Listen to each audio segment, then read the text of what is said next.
The inheritance papers sat in a neat stack on my lap. My father's estate, the house, the business, his life insurance, all outlined in precise legal language. He'd been gone 3 months. The probate attorney said everything was straightforward. As his only child, I inherited it all. My stepfather Marcus didn't see it that way. He'd married my mother 2 years ago, after my father's cancer diagnosis. At the time, I thought he genuinely cared for her. Now sitting in their living room with the entire family assembled, I understood differently. The fair thing, Marcus said, standing by the fireplace, like he was addressing a board meeting, is to split everything evenly. Your mother and I are a unit now. My mother sat on the couch, hands folded. She wouldn't meet my eyes. Dad's will was clear. I said quietly, everything comes to me. There's a separate provision for Mom, the condo in Florida, her car, cash assets. Marcus's jaw tightened. Your father wrote that will before he understood what family really means. My aunt shifted uncomfortably in her chair. My cousin pretended to check his phone. No one wanted to be here for this conversation. I'm not changing the will, I said. I can't. It's already in probate. You can disclaim the inheritance. Marcus pulled out his own folder. I had an attorney draw up papers. You disclaim your share. It reverts to your mother as the surviving spouse. We refinance, consolidate. Everyone gets what they deserve. What they deserve. The business my father built over 30 years. The house he'd bought before I was born. The life insurance he'd paid into for decades, naming me as beneficiary. I need to think about it, I said. Think about what? My mother finally spoke. Marcus has been so good to us, to you. This is about family loyalty. There it was. The phrase I'd been hearing for weeks. Family loyalty. As if loyalty meant surrendering everything my father had left me. I'm not signing anything today, I repeated. Marcus's face reddened. Maybe you need time alone, to really consider what matters. He gestured to everyone else. They filed out quickly, grateful to escape. My mother paused at the door. Please, she said softly, just think about it. Then she left too. The front door closed. I was alone with Marcus. He locked the door. The click echoed in the sudden silence. We're going to settle this now, he said. My pulse quickened. I should go. Sit down. Something in his voice made me obey. He crossed to the liquor cabinet, pulled out a crystal box. Inside 3 cigars. He selected one, used the silver cutter, lit it with deliberate care. Your father, Marcus said, puffing until the tip glowed orange, spoiled you, made you think you were special, that you deserved more than everyone else. He left me his estate. That's not, shut up. He moved closer. I'm going to teach you what family loyalty actually means. The cigar tip was inches from my face. I could feel the heat. Sign the papers, Marcus said, or learn this lesson the hard way. I should have run, should have screamed, but I froze, watching the orange glow, smelling the smoke. No, I whispered. His free hand grabbed my left wrist, yanked my arm straight. I pulled back, but his grip was iron. You'll remember this, he said. The cigar touched my inner forearm. The pain was immediate, searingly intense. I screamed. The smell of burning flesh hit my nostrils. My own flesh. Marcus held the cigar there for 3 seconds. 4, 5. He released my arm. I cradled it against my chest, gasping. A perfect circular burn, already blistering, ready to sign. I couldn't speak, couldn't think past the pain. I asked you a question. No, I managed. Rage flashed across his face. He grabbed my right arm. Wrong answer. The second burn was on my right forearm. Same precise application, same deliberate pressure. This time I thrashed, trying to break free. He just held tighter. When he pulled the cigar away, I was sobbing. Still no. I nodded, tears streaming. Still no. I wouldn't sign. The third burn went on my left forearm again. 2 inches from the first. The fourth on my right. He was methodical, measured, creating a pattern. Loyalty, he said between applications, means sacrifice, means putting family first. 5 burns. 6, both arms covered in circular wounds. The pain had transcended anything I'd ever felt. My vision blurred. Last chance, Marcus said. Sign the papers. We'll call this an accident. Kitchen mishap.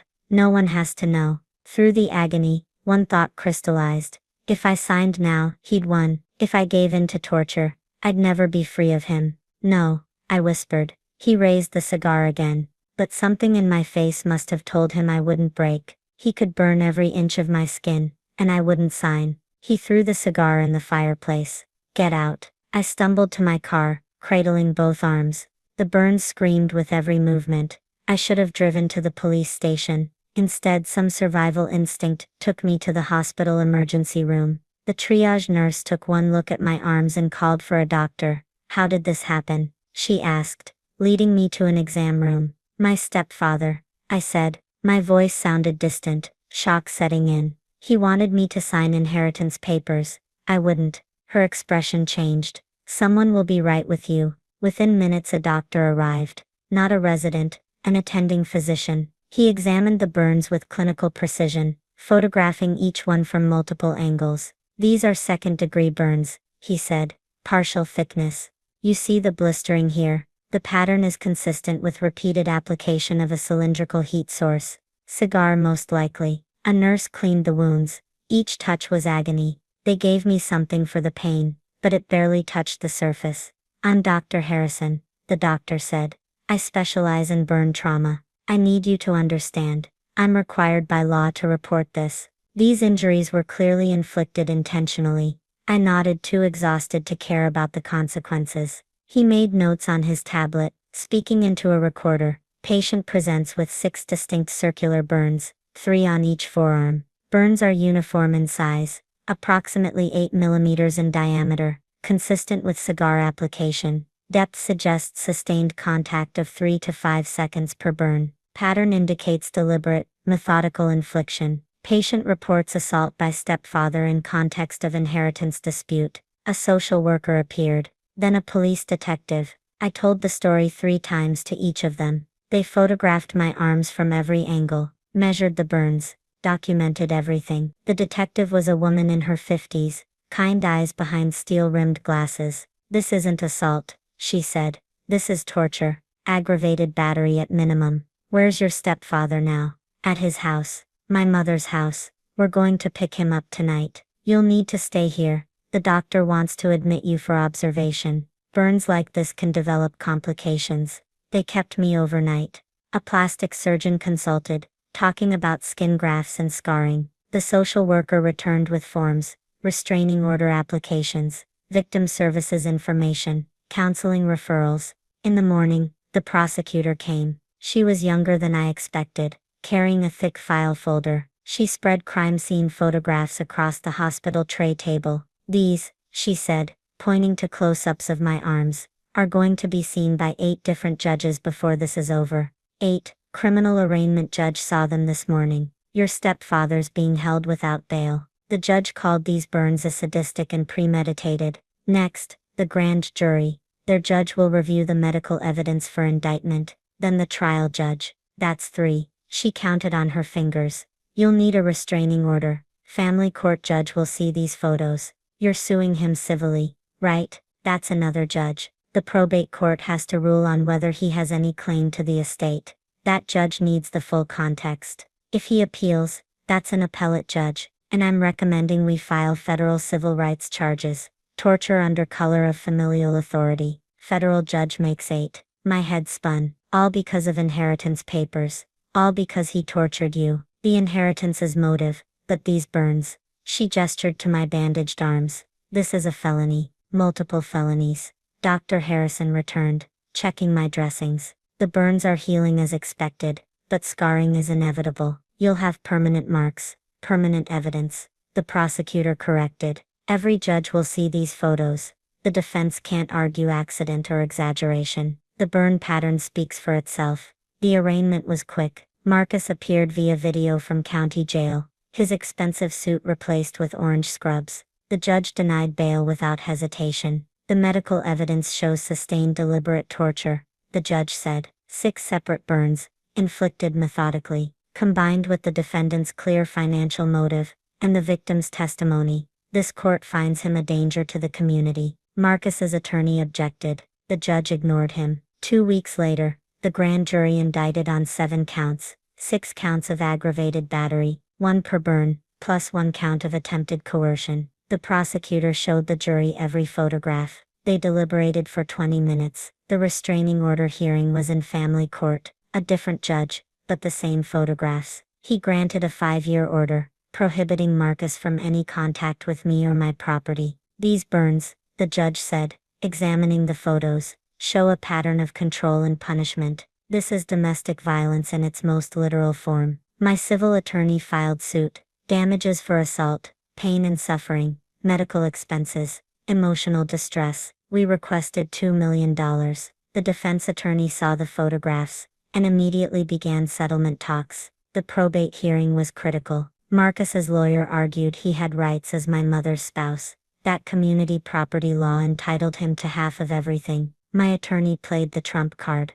Photographs of my arms, medical testimony from Dr. Harrison. The detective's report. Your Honor, my attorney said, the defendant tortured my client to force her to sign away her inheritance. He cannot profit from his own criminal conduct. The probate judge reviewed the evidence, face grim. The will is clear. The decedent's daughter is the sole beneficiary. The defendant has no claim whatsoever. Furthermore, I'm forwarding this evidence to the state bar. If the defendant's attorney helped draft coercion documents, that's an ethics violation. 6 months after that night in the living room, I sat in my lawyer's office reviewing settlement offers. Marcus's attorney is offering to settle the civil suit, she said. Full amount, $2 million. He wants to avoid trial. What about the criminal case? Trial starts next month. The prosecutor has the medical evidence, your testimony, the 911 call you made from the hospital parking lot. She's confident. I looked at my arms. The burns had healed to shiny circular scars, 6 permanent marks. Every morning I saw them. Every time I wore short sleeves, strangers noticed, but they were also proof, undeniable, permanent proof of what Marcus had done. The prosecutor called yesterday. My attorney continued. The trial judge wants to review the medical evidence in chambers first. She's concerned about jury reaction. The photos are pretty graphic. 8 judges, just like the prosecutor promised. Each one had seen the same photographs. Each one had reached the same conclusion. What about my mother? My attorney's expression softened. She filed for divorce last week. She's willing to testify against him. Really? She saw the photographs. The prosecutor showed her everything. Apparently she didn't realize how bad it was until she saw the medical documentation. Too little, too late. But still, the criminal trial lasted 3 days. Dr. Harrison testified about burn patterns and intentional injury. The detective explained the inheritance motive. I took the stand and told the jury everything. The defense attorney tried to suggest I'd burned myself for attention. Then the prosecutor showed the photographs, the precision, the uniformity, the methodical pattern. The jury deliberated for 2 hours, guilty on all counts. Sentencing was scheduled for the following month. The prosecutor was recommending 15 years. I stood in the courtroom hallway afterward, arms bare, despite the December cold. The scars were visible. I didn't try to hide them anymore. My attorney approached. The federal prosecutor called. They're filing charges next week. Civil rights violation, torture, coercion. That'll be the 8th judge. How long will he get? Federal guidelines. Another 10 to 15 years, running consecutive to the state sentence. He'll be 70 before he's eligible for parole. Through the courtroom window, I could see Marcus at the defense table, head in his hands. His attorney packed up files, expression defeated. He could have just accepted the will, I said quietly. My attorney shook her head. Men like him never accept losing. That's why the law has to make them. My phone buzzed. Text from my mother. Can we talk? I deleted it. Maybe someday, but not today. Today I had a meeting with the estate attorney. The probate was finally closing. The house, the business, the life insurance, all officially mine. I was selling the business, keeping the house, using the insurance money to start a foundation in my father's name. Marcus had wanted to teach me about family loyalty. Instead he taught me about justice, and 8 judges had agreed. The call came while I was changing Mom's bandages.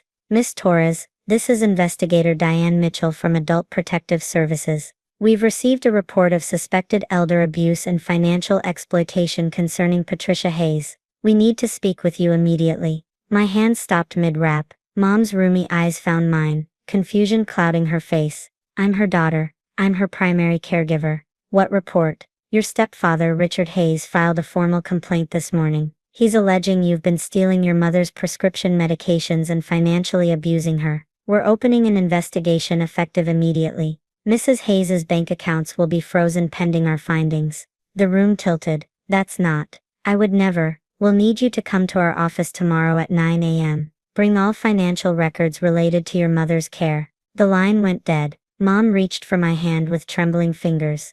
What's happening, Mija? Nothing, Mom. Richard's just making trouble again. But my voice cracked on his name. Richard had married my mother 4 years ago, 6 months after my father's death. He was charming at the wedding, attentive during the honeymoon. The bruises started appearing 3 months later. I fell in the garden, Mom would say. Tripped on the stairs, she'd explain at Thanksgiving. Bumped into the car door, she'd whisper at Christmas. Her wrist wrapped in an ace bandage. I'd confronted Richard twice. Both times he'd smiled that easy smile, and said, "Your mother's getting clumsy in her old age. Maybe she needs more supervision." Then he'd look at Mom, and she'd nod quickly, too quickly. When her dementia diagnosis came last year, Richard suggested she move into a facility. I moved into their guest room instead. He hated that. The family meeting happened 3 days after the APS call. My brother Marcus flew in from Denver. My sister Sophia drove up from San Diego. Richard had called them both,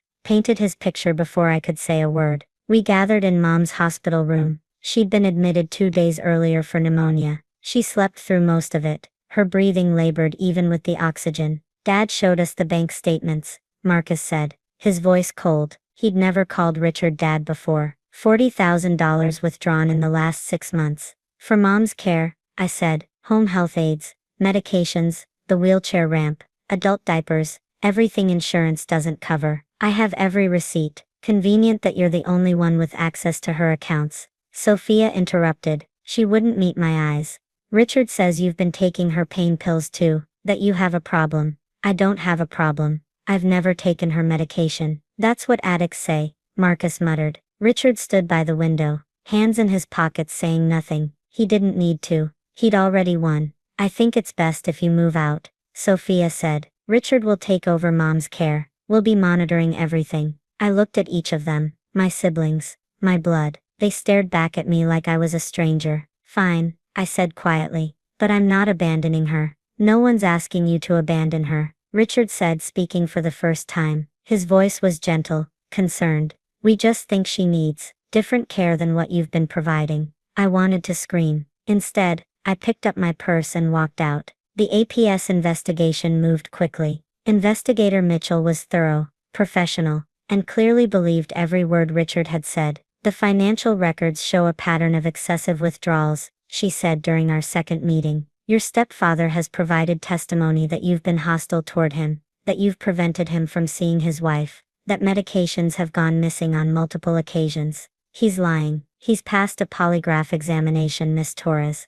Of course he had. Narcissists always pass polygraphs. They believe their own lies. I'd like to request my mother's complete medical records, I said, from all her hospital visits over the last 7 years. Mitchell frowned. That's an unusual request. What does that have to do with the current allegations?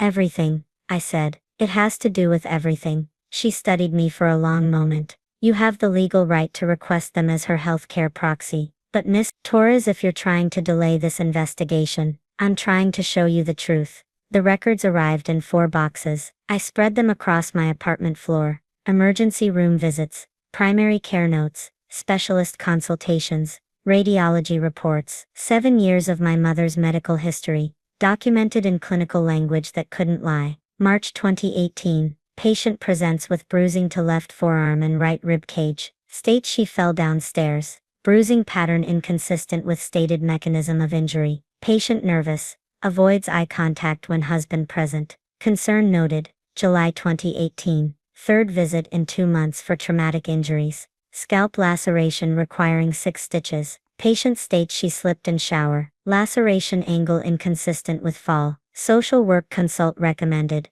but patient refused. November 2018. Wrist fracture. Defensive positioning. Patient states she tripped over dog. Family has no dog per previous records. When asked directly, patient became tearful, stated I'm just clumsy. Husband interrupted exam multiple times. Mandatory elder abuse report filed with APS. Case closed. No evidence found. The notes went on and on. February 2019. Patient whispered to nurse, "I'm afraid to go home during husband's bathroom break." States he gets angry. Husband returned before further questioning possible. Patient changed story. Said she was confused from pain medication. June 20. Significant bruising to upper arms. Grip pattern configuration. Patient states he didn't mean it. He just wanted me to listen. When pressed, clarified she meant husband. Patient refused to file police report. Documented for record. October 2021. Patient presented with 3 cracked ribs. States she fell off ladder cleaning gutters. Patient is 73 years old with moderate dementia and severe arthritis. Likelihood of climbing ladder extremely low. Injury pattern consistent with sustained blunt force trauma. Patient afraid,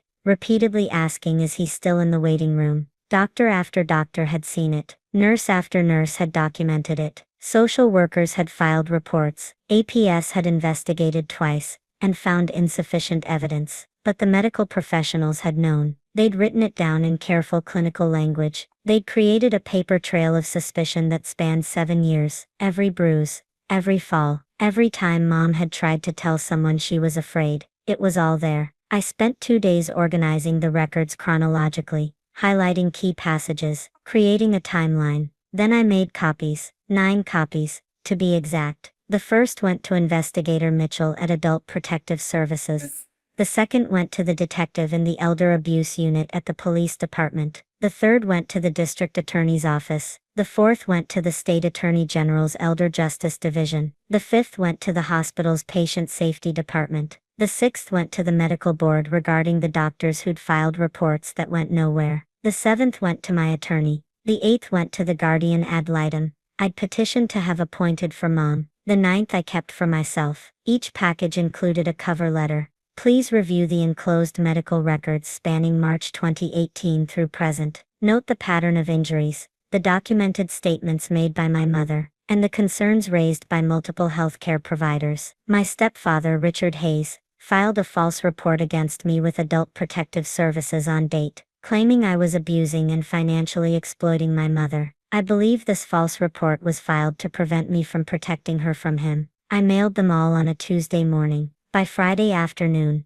my phone started ringing. Investigator Mitchell called first. "Miss Torres, I need you to come in, immediately. Is something wrong? The investigation has expanded. We need your full statement." Detective Rodriguez from the police department called an hour later. "Miss Torres, we're opening a criminal investigation into Richard Hayes. We'll need you to preserve any evidence you have. Texts, emails, recordings, photographs." My attorney called next. "They're moving fast on this. The DA's office wants to meet with you Monday. They're talking about multiple charges: elder abuse, assault, financial exploitation, filing a false police report." The calls kept coming. I went to see mom that evening. Richard wasn't there, hadn't been there since the records request went out. She was awake, lucid in that fleeting way dementia patients sometimes are. "Mija," she whispered. "Did you find them?" "Find what, mom?" "The papers, from the doctors." I tried to tell them, but Richard was always there,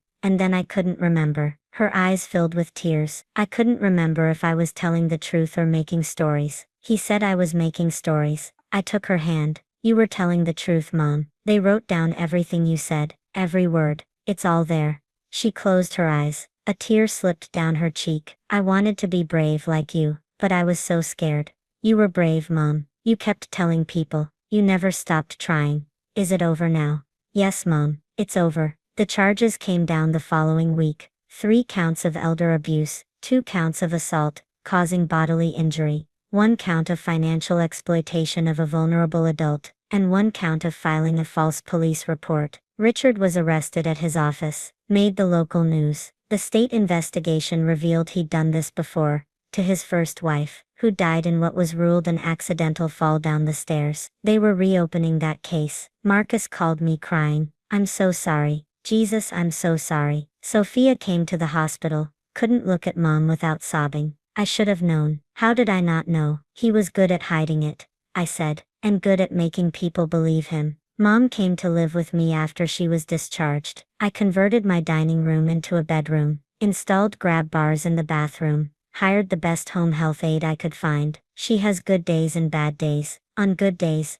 she remembers that she's safe now. On bad days, she asks where Richard is. If he's angry, he's gone, Mom. I tell her, he can't hurt you anymore. The trial is set for spring. The DA says the medical records make it an open and shut case. 7 years of documented abuse, all in the hospital's own words. Richard's attorney tried to argue the records were inadmissible, that they were just suspicions, that nothing was ever proven. But doctors don't use words like inconsistent with stated mechanism of injury, and defensive positioning and grip pattern configuration lightly. They don't write patient states I'm afraid to go home, unless someone actually said those words. The truth was there all along, written in medical shorthand and clinical language and careful documentation. I just had to ask for it.